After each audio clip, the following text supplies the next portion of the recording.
This is one of my balayage blonding clients that I do, in which who loves the golden tones. So we haven't done her blonde in a while underneath. So what we're gonna do is start by doing U-shaped sections, starting in the back and working our way up to the top. Here I am using my Product Club brush in order to apply the clay lightener. And what I love about this brush is that it is slightly stiff, but still nice and feathery. So that way, when I'm painting on my clay, it's not getting all over and it stays where I put it. And as I'm doing this section and working my way up the hairline, I'm almost using a bricklay pattern. So that way, when the hair falls in the natural form, the two highlight sections are not on top of each other. And so that way there's a nice even distribution of blonde going throughout her head.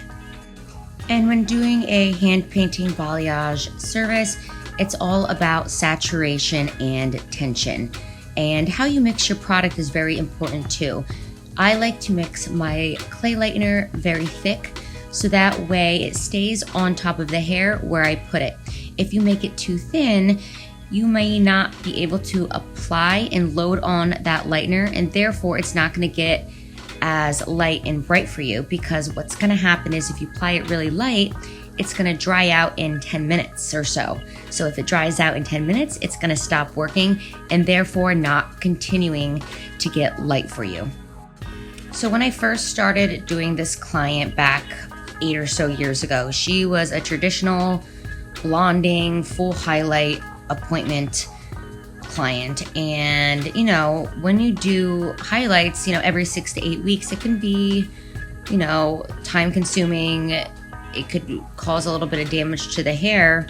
So we started working her way in to more of the low maintenance blonding services, so that way she can have a seamless grow out and still be blonde because of the way we are applying our balayage lightener here. And that way she can have more of that seamless grow out and doesn't have to come into the salon sooner.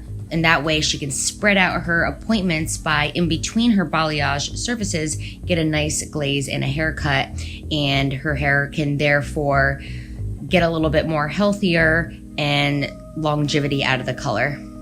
And just like this client here, you can still do a traditional highlight look, but with hand painting. Again, so you want to make sure, especially when painting to the root area, you always want to have that slight elevation, so that way you mistakenly don't push that product into the hair shaft and then cause a little bit of warmness at the root, especially because the roots in the scalp produce off a lot of heat.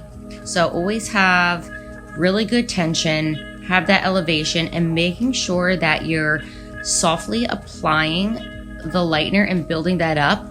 You always want to think of light as a feather, stiff as a board. You want your hair to be stiff and your brush to be very, very light movement, so that way you're not pushing the product into the hair shaft, and so it doesn't cause any bleeding or any spots that you don't want to be there. And as I said earlier, that she likes the gold tones in her hair and likes to embrace that. So what we're gonna do is we're gonna use a permanent color that you can either mix to be a demi or a permanent color, depending on what you're mixing it with. And we are going to break her base and just kind of lighten slightly her base to make her all over look lighter and brighter. So here I'm kind of scraping off the lightener, so as you can see how well that lifts for me, and that I know that it's going to be done. Once it starts flaking off, it basically stops working, and therefore you can shampoo that out and start your glazing process. And then what I'm going to be using is the Product Club wide brush. I can really pack on my glaze and get a lot of coverage, and you want to make sure you pack it on really good from roots to ends, so that way it lifts nice and evenly. And then again, look at this after coming up. She's still nice and bright, nice and blonde, but she still has that warmth in there, which she likes to make her all over look a little bit of, have that brightness to her. And she is gonna come in the next 8 weeks for another base break without the balayage touch up. and do a nice haircut on her. And then she gets her balayage touch-up every 16 weeks. So every 8 weeks, she's gonna come in for a glaze, and then 8 weeks after that, she's gonna come in for her touch-up. So that way we are not overlapping any blonde if we don't need to, and keep her hair nice and healthy.